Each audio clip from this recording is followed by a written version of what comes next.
Seja bem-vindo a mais um Break News glorioso. Eu sou o Mitra Santos e esse é o nosso novo ponto de encontro, não só para falarmos, mas também para comemorarmos títulos do nosso Botafogo. Ainda no embalo ainda da nossa conquista, né? Da nossa primeira Libertadores, numa primeira final. O vídeo de hoje sobre o nosso mister, né? O Arthur Jorge. Ele é um capítulo à parte da nossa história.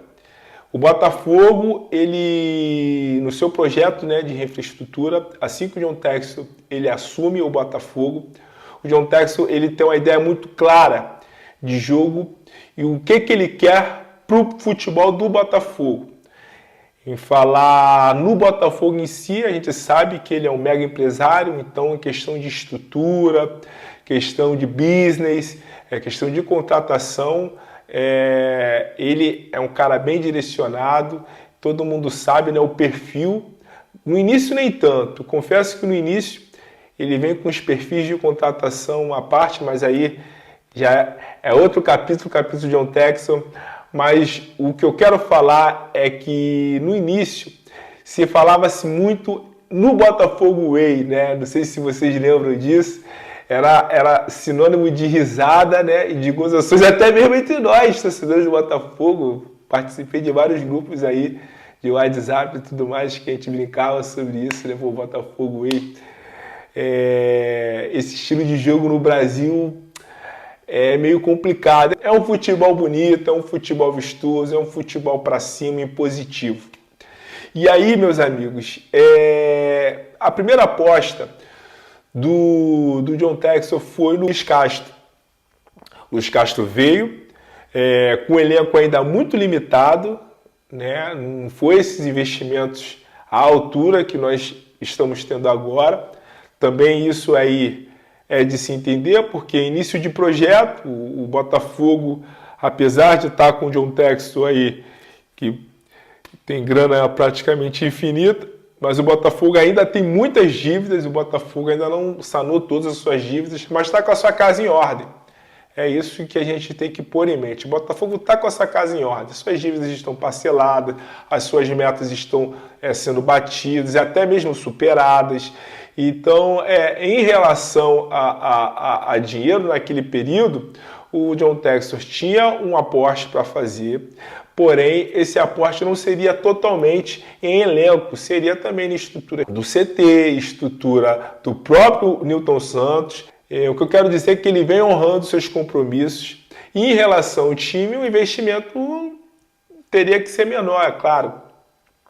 Porém, ele deu um time digno de ser disputado, a Série A do nosso brasileiro, tanto que nós não fomos na Libertadores logo no primeiro ano, SAF, por conta de um jogo contra o Atlético Paranaense, né, que infelizmente nós perdemos.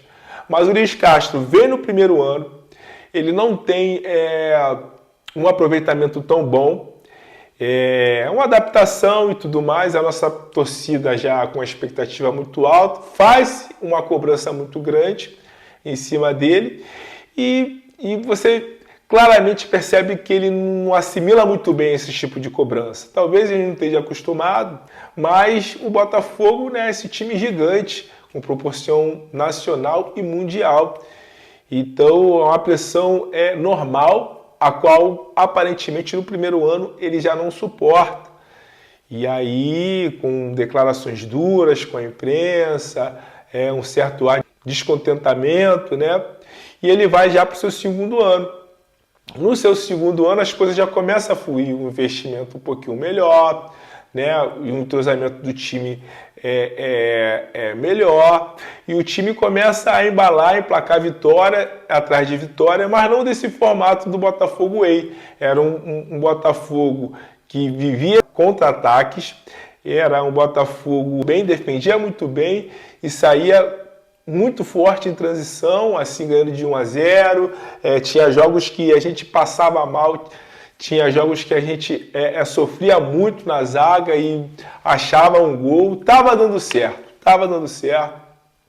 abrimos uma vantagem muito boa e E porém, na janela do meado do ano, ele recebe uma proposta milionária lá do mundo árabe.